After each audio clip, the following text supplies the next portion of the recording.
Gospel music is dead, and it's the gospel artist who killed it. In this video, I'm going to talk about the death of really the entire gospel music industry and talk about what that means for us church musicians and churches going forward into this new era where we don't really have gospel music to pull on anymore. So let's start with a little bit of how gospel music got started.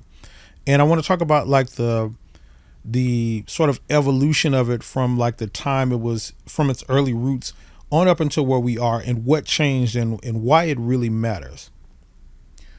So if we go back to, let's say, the 60s, the 60s is really where gospel music roots has its main roots. I know there was a lot of it that started before then, and then there was, you can make this argument that gospel came from blues or blues came from gospel and all of that. So it's a little bit before there. But 60s is really where it had its real base. So back in the 60s, you had artists that started this whole thing like Mahalia Jackson. Mahalia Jackson is really considered the sort of queen of gospel music. Like she was, when she did Precious Lord in that style of music, that became like the base of what gospel music was to become for a really, really long time. So you had her, you had people like Thomas Dorsey as well. And Thomas Dorsey was really considered the sort of father of gospel music. If Mahalia Jackson was the queen, then he was the father of gospel music. So it was a really interesting time where you had these roots of gospel music being planted, but the style of it was really in that style of Precious Lord. It was like a piano and a vocal, and it was real hymn-like. So that was gospel music in the 60s. Now, you also had people, I think, in the late 60s, like Mighty Clouds of Joy. So Mighty Clouds of Joy really ushered in that style of more of a quartet style of music, like the old barbershop quartets of the 40s and 50s and 60s. They brought that sort of era into gospel music. So you had, 4 or 5 people group quartets with mainly guitar players. That was the roots of that kind of started with the Mighty Clouds of Joy.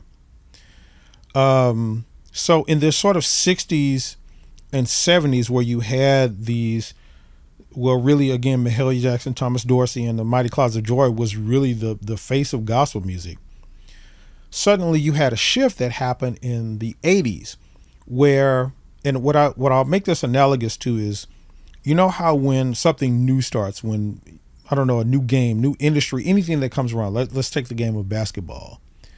Like that game gets started and then it processes for a few years and then it has all its rules. And then you have players that come in this game that completely change the game.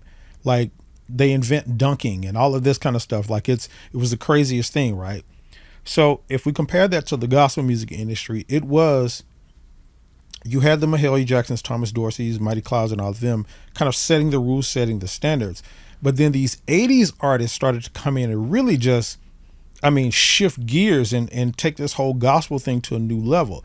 It was no longer hymns and stuff anymore in this classical, play behind a soloist or, write a choir song that's really, really simple and the main solo person like Thomas Dorsey is out front. Thomas Dorsey also did a lot of the a cappella gospel music and hymns and stuff like that too. So it was no longer that kind of style of music. So you had artists like Shirley Caesar come in the 80s where she really just shifted the whole gospel scene with her style of singing. It was a more of a really grunt style, really, and she would tell stories with her music. It was like you could almost, it was almost like a movie watching her sing. So that was really interesting. You had artists like the Williams brothers that came in the 80s. Williams brothers, their kind of quartet style music still popular to this day. But the main person in the family of the 80s that really shifted gospel music was the Hawkins family. So Walter Hawkins and his family. And they really changed it with, I believe that the song that changed the game for them and for gospel music was Thank You, Lord. You know the song, Thank You, Lord, for all you done. Like that tragedies. People still sing that song today. It was Tremaine Hawkins, I think, that was on the lead vocals of that. So that came in and kind of shifted gospel music. It became like this choir style. You had a choir that was singing behind it. You had a soloist that was mainly leading the song, but the choir started to play a really big part in the songs nowadays, or at that time as well. It was not only, before then what choirs was doing was mainly just kind of background vocal style, oohs and ahs. You would have you have that note in harmony while the vocalist is singing over it, right? But then you had Tremaine them and Walter Hawkins and the Hawkins family come in with that whole, the choirs are part of this too. So choir singing, the vamp, they singing all of this. So you had this really interesting time, and that was a really big shift for gospel music, and where a lot of the gospel artists after him and during that time started to copy that style and really do a lot of stuff. Another group that came in during the 80s that kind of shifted the game was Commission. So Commission took, Fred Hammond's group, Commission took gospel music and that gospel quartet style to a new level. Like, it was no longer the Mighty Clouds of Joy and Williams Brothers kind of stuff. It was the Commission made gospel music sexy, so to speak. Like, they brought in this bridge between R&B music and gospel music. Hey, let me ask you a question. Are you still playing $7,500 gigs and wondering why your music career isn't moving forward? Do you feel stuck? Burned out? Well, if you're tired of hustling, I want to invite you to my free 3-day challenge called From Burnout to Booked. It's designed for musicians just like you to get more gigs, raise your rates, and finally get clear on your music path. You'll walk away with a proven roadmap, real coaching, and a strategy that just works, whether you're in a major music city or not. Just scan the QR code that's on the screen or click the link in the description of this video to save your spot. And if you want my personal help, make sure you get in on the VIP experience. Let's get you booked, paid, and back in control. Now back to the video. Again, we're talking about how gospel music died and the death of this industry that we're in. And we'll see that sort of shift a little bit more in more of these artists that I'm talking about. But again, you had Commission that was really the sexy. They were the Jodeci and the Boys to Men of gospel music, right? They really brought in that style, so they changed that whole quartet style up. But really, when you talk about the first artist who was to kind of merge this style of R&B and gospel music, it was really Andre Crouch. He really came in and did this, the sexy lead vocalist style stuff of the 80s. Like, it was, again, he was who can I compare him to of R&B music? I don't know. He was the Brian McKnight and the Joe and all of that kind of stuff of gospel music of the 80s, right? Because he would come in, he would do these solos, and his stuff was a little bit different. It wasn't as what I would call sexy as Commission stuff, but it was kind of in that style. But then you had artists come around like Marvin Winans. Marvin Winans was the crooner of the 80s. Like, so he was the Marvin Gaye and the who else? Sam Cooke of the 80s, right? That's when you had Marvin Winans come in. So but another big family that really shifted gospel music in the 80s was the Clark sisters. So Twinkie, Dorinda, Karen, what's the other? Who am I missing? Karen is the youngest. Twinkie was an organ player. And what they did, what they brought to this industry was that female energy, really, because it had been dominated by literally a lot of male gospel artists. Everybody that I've named, except for Shirley Caesar and Mahalia Jackson, I think all of them have been men. But now you have not only a group of women coming in, they shifted what that quartet, because the style of when you would see 4 people up with mics, or 4 or 5 people up with mics, they would automatically think quartet. Oh my goodness, Clark sisters came in, they changed that whole game. Twinkie would get on the organ, you'd have the rest of them on mics, and they would be killing. When I tell you, it's the craziest thing, man. They would do, what really was interesting about them to me was that all of the vocal runs and stuff that they could do, they would be doing them in harmony. So they would take this crazy vocal run and harmonize it. It was just like the craziest stuff. And you would listen to it like, oh, you make the it's killing me face, right? That was the excitement of what they brought to it. And then you had people like Richard Smallwood. Richard Smallwood came around in the mid to late 80s. And then what Richard Smallwood did was he changed the game. What he brought to it was the classical style of gospel music. So if there was anybody that I would say that really bridged pure classical music and gospel music, it's Richard Smallwood. In the terms of, you could tell he was a classically trained pianist, from the way that he played to the way that he wrote music. Like all of it was very classical like. So on up into now, on up into like the 80s and stuff like that. You got, and then let me not fail to mention my favorite male gospel artist of all time. A lot of people will disagree with me and fight with me on this, but I'm telling you, the greatest male gospel artist of all time, Daryl Coley.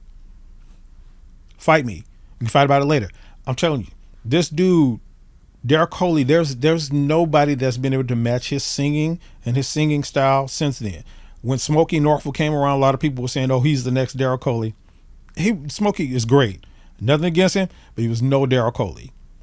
This dude, Daryl Coley, was so cold in his music. This dude could go flat. He could sing flat and make it sound good. Like, who can do that? Like, he would literally be singing a song. It's almost like he would do it on purpose. He could be singing a note, go flat on it. Oh, and then like imagine that's in a key where that flat note doesn't match, but somehow he would make it work. And his runs, my goodness. I mean, I know runs ain't everything, but it's a big part of gospel style music. And he was the king of it. Nobody, even to this day, people can't match his runs. Period. Full stop. Anyway, we can fight about that later. So anyway, we're still talking about this, how gospel music died and the death of this gospel music industry. So what we have up until now, from the early roots of gospel music, from Mahalia and Thomas Dorsey, all the way through the Clark sisters and Tremaine Hawkins and Walter Hawkins and all of them. What you had is this sort of golden age of gospel where all of these artists were coming and they were bringing something to the table. As I mentioned with everybody, Commission came in and brought the smooth R&B style. The Clark sisters changed the game with female energy. Marvin Winans was the crooner. He was the Sam Cooke and the Marvin Gaye of, they were all bringing something to the table. But something happened that's really, what I would say was really the start of the death of the gospel music industry. And that's when we started to move from the 80s to the 90s. Now, I will say, of all time, if I had to choose my favorite era of gospel music, it's absolutely the 90s. 90s can't be matched. 90s and 80s are close, really close to me in my mind, but 90s edges it out just a little bit. But there was some significant things that happened. So going into the 90s, what do you have? You have what starts this sort of blended genre age, where you would have, I mentioned how a lot of these artists brought a lot of these blends. They brought R&B, they brought classical, they brought all of that. But then you had this really, there was still a line between what was traditional R&B music and what was gospel music. There was a smooth line between it. But in the 90s, that line got blurred real quick. So what happened is, the shift that started to happen was what I call the hype choir age. So you had artists like Hezekiah Walker come in the very late 80s, early 90s, coming in with songs where everything was about the hypeness of the song. It was the hype choir, where Hezekiah Walker is known for changing keys of song, like modulating songs up an entire octave. Like he start a song in A flat, is going up to F sharp, the F sharp before it even ends, especially the vamps. You had hype people like John P. Key. John P. Key was really the late 80s, early 90s, the hype style choir. He came on the map with Jesus Is Real. vamping that vamp. I know you, I know, like the call and response type of stuff. So audience members was like, in the audience, everybody was a sing along. It was a sing along kind of thing, and everybody was hype about it. So you had this hype style thing coming. You also had people like, you had Timothy Wright. What did Timothy Wright come in with? Trouble Don't Last Always. I'm so glad. Trouble don't last always. Like, he came in with that. So it was a sing along, and it was about the choirs then. So again, it was what the soloists were becoming was just kind of like the hype style people for the choir. The choir singing, I'm so glad. Yeah, like that's what you had in gospel music from at that time. So that shift started to happen. You also had, that's when Fred Hammond broke from commission. Fred Hammond came on the map with I think it was No Weapon for, like, he came on the map with that one. And he was still in that sort of sexy R&B style stuff, but he became like the solo artist of it. But the biggest shift in gospel music, I think still into this day, from the 60s, from where we started talking about on up until this current year we're in right now, I think the biggest shift happened with Kirk Franklin. If I was to look back, or when I look back and I think of what the split started and really where the what I'm calling the death of the gospel music industry, that knife really started to get driven into the gospel music, it was with Kirk Franklin. Now, I'm not saying anything bad about Kirk, but I think Kirk is probably still in my top 5 favorite gospel artists of all time. So I'm not saying anything about Kirk. I'm talking about what he brought to the table, how that shifted the gospel music industry. So Kirk was the first one really to, like, no holds barred, just really take to when I said that line started to be more blended, that line between like R&B and pop music and all of that kind of stuff, it was still a split between it. Kirk Franklin said, to hell with that. Kirk Franklin came on the map with, I think his first song was Why We Sing. Someone asked the question, that song. But I think the one that really, really put him on the map is when he came out with that Stomp album. That's when the controversy started. A lot of musicians now don't remember that because they probably didn't grow up in that time. They're not old enough, like 95, 96, 97. When Kirk Franklin came out with that Stomp album, and it was the most controversial thing that gospel music had ever seen before then.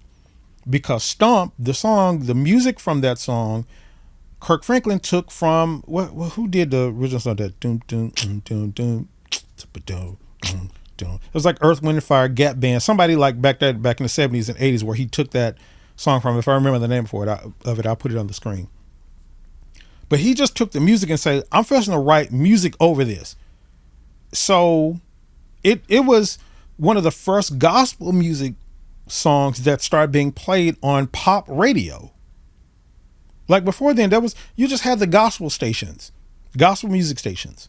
It was gospel music was here, R&B was here, pop is here, and all of this kind of stuff. But classical music, jazz, and gospel, all of that was separate. And then you had pop music. Stomp was playing on pop radio, and it was getting spins. Now, let me tell you why this started the death of the gospel music industry. What happened was, with Kirk Franklin, gospel music started to become commercialized. Let me tell you what I mean.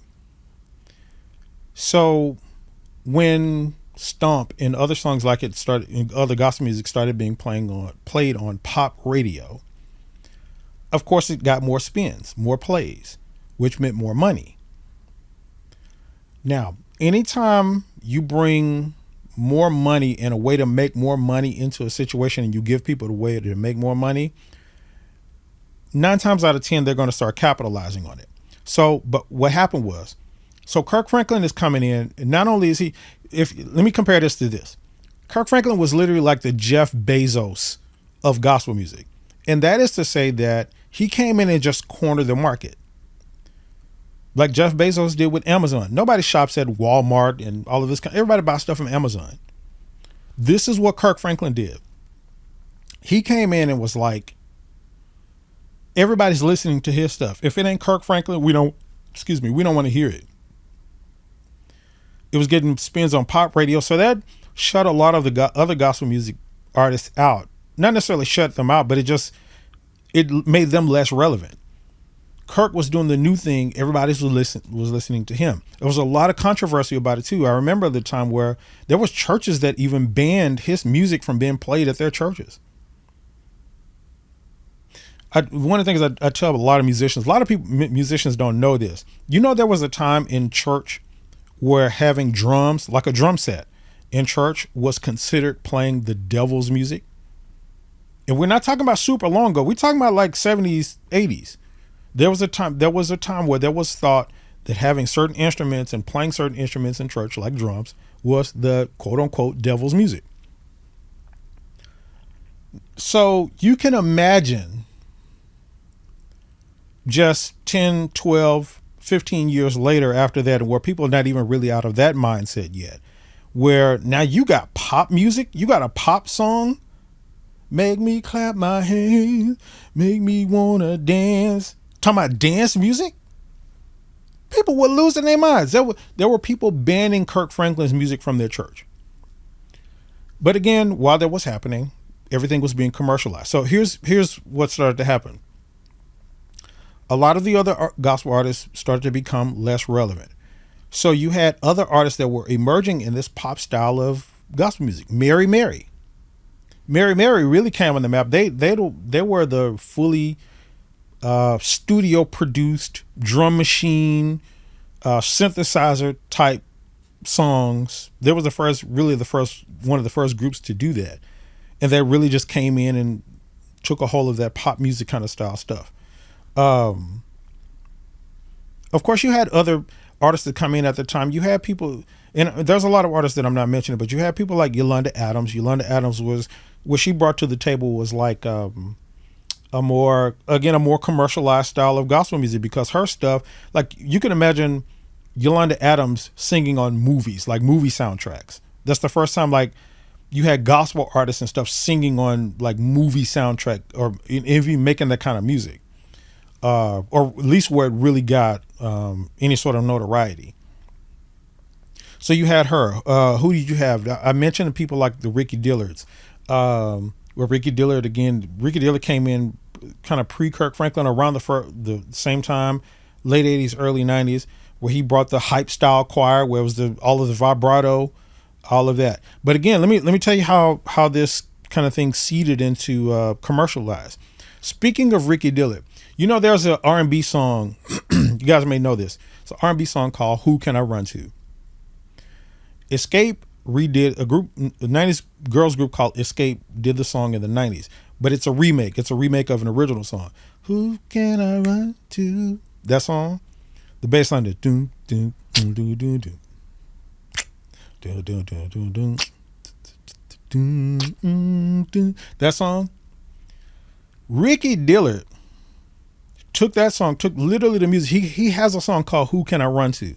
It's so funny because me and my friends used to make fun of it back in the day, because when we heard it, he got this part in the song that says, he's known for that vibrato style and then changing up the way you say words and all that kind of stuff. So he has a phrase in the song that says, "I can run to Jesus." Like, it's so funny. We used to make fun of it back in the day.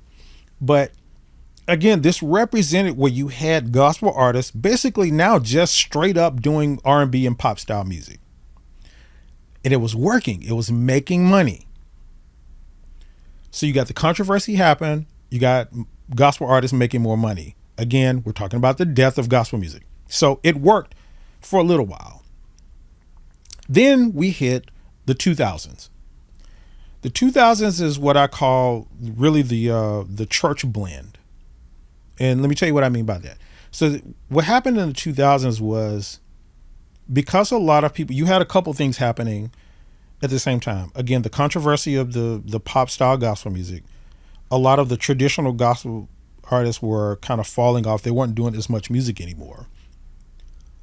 So you had that happening, and then you had a lot of people that were tired of that. You started to see at this point a blend of church culture. So black churches, which were known for the gospel styles, and then non-black churches, so white, Hispanic, and all of that kind of stuff, which were more known for the CCM styles.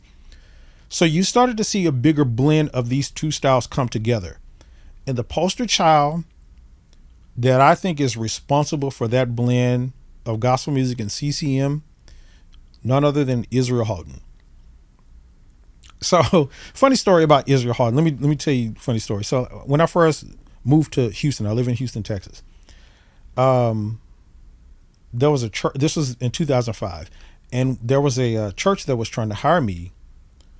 And when they sent me some music that they sent me a CD of Israel Houghton's music. It was his, I think, Live from Another Level album. That was his first album, right? The one